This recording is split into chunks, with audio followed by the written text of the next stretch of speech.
If you've ever noticed a pattern in your relationships that you don't fully understand, this video is for you. This channel isn't about fixing you, it's about understanding you. And today, we're talking about why you keep finding yourself drawn to people who can't fully love you back. Think about the last person you felt strongly about, not just attracted to, attached to.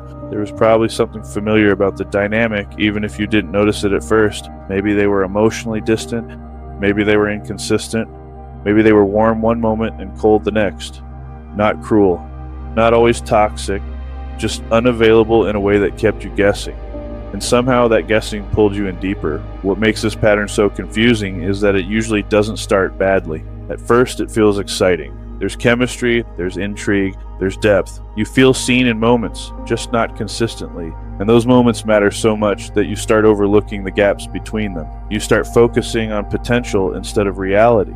At some point, you realize you're doing more emotional work than they are. You're the one initiating conversations. You're the one trying to understand their silence. You're the one explaining your needs carefully so you don't push them away. And instead of walking away, something in you leans in harder. That's the part people don't understand about themselves. Why does distance make you try more instead of less? It's not because you enjoy suffering, and it's not because you don't know your worth. It's because your brain learned something very specific about love long before you had language for it.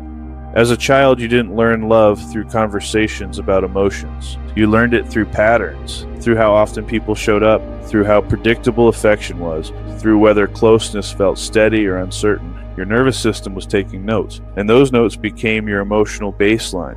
For some people, love felt consistent. For others, it felt conditional, and for many, it felt just out of reach. If attention was inconsistent, your brain learned to stay alert. If affection depended on mood or stress, your brain learned to monitor. If love came and went, your brain learned to chase. Not consciously, automatically. That learning didn't feel painful at the time, it felt normal. Because when you're young, whatever you experience repeatedly becomes your definition of reality. Your brain doesn't ask whether something is healthy, it asks whether it's familiar. Here's something important. Your brain does not seek happiness, it seeks predictability. It's constantly scanning for patterns it recognizes. And when it finds one, even if it's uncomfortable, it relaxes. This makes sense. This feels known. That's why emotionally unavailable people can feel so compelling. They recreate the emotional environment your nervous system already understands, the waiting, the hoping, the uncertainty. You know how to function there, you know how to survive there. Now let's slow this down and make it very concrete. Imagine someone you're interested in doesn't text back for hours. A lot of people would feel mildly annoyed and move on. But for you, something deeper activates. Your thoughts start looping. Did I say something wrong? Are they losing interest? Should I reach out again or wait? Your body feels restless. Your attention narrows. That reaction isn't random. It's memory. Your nervous system remembers what it felt like to wait for connection. So now waiting feels meaningful. It feels like love is on the line. When they finally do respond, there's relief.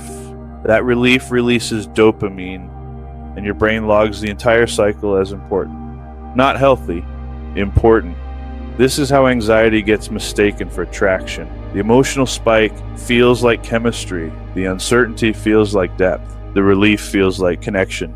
And suddenly, a pattern that actually creates stress starts feeling romantic. Now compare that to someone who is emotionally available. They respond consistently, they don't disappear, and they don't keep you guessing. And instead of excitement, you feel oddly flat. Something feels missing.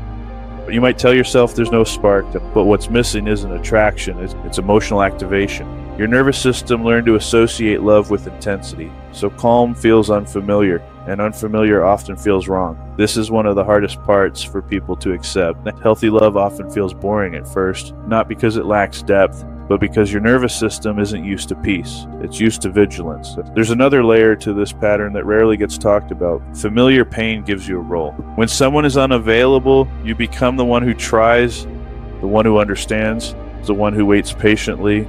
That role gives you purpose. It gives you identity. Healthy relationships remove that role. There's nothing to fix, nothing to earn, nothing to chase, and without realizing it, that can feel unsettling. Who am I if I'm not working for love? This is why some people feel restless in stable relationships.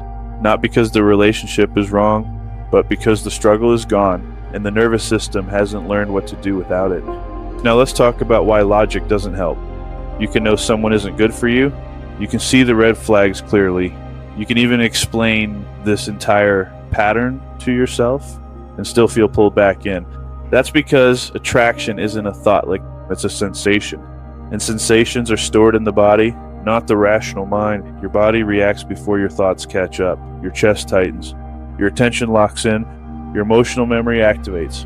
By the time logic shows up, the decision already feels made. This is why people say things like, I don't know why I'm still attached, or I know they're bad for me, but I feel something. That something isn't love.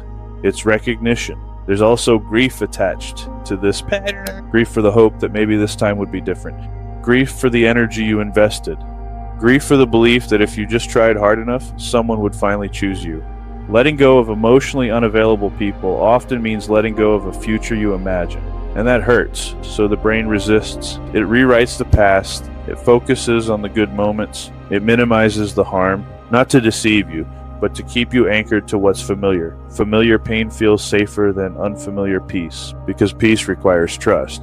And trust hasn't always been safe. Healing this pattern doesn't mean forcing yourself to like healthy relationships. It means slowly teaching your nervous system a new definition of love, one that doesn't rely on tension, one that doesn't require waiting, one that doesn't make you feel anxious about being replaced or forgotten.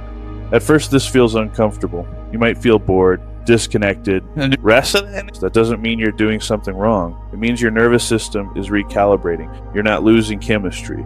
You're losing adrenaline, and those are not the same thing. Over time, something changes. Your body stops bracing. Your thoughts slow down. You stop scanning for signs of rejection, and the old pull toward unavailable people starts to weaken. Not because you forced it away, but because it no longer feels like love. This process isn't fast, and it isn't dramatic, but it's real, and it's permanent. You are not drawn to emotionally unavailable people because you're broken. You're drawn to them because your brain learned to associate distance with connection. That learning made sense once, but it doesn't have to control you forever. Real love doesn't keep you guessing. It doesn't make you earn rest. It doesn't activate your nervous system into constant alert. Real love feels steady, predictable, safe. And when your body finally learns that safety doesn't mean abandonment, this pattern loses its grip. Not overnight, but completely. If this video explains something you felt but never fully understood, consider subscribing to Psychology Tapped. This channel is for people who want clarity without shame. In the next video, we'll talk about something closely connected to this. Why calm feels boring when you're used to chaos. Because once you understand that, everything else starts to make sense. Stay curious, stay patient, stay tapped.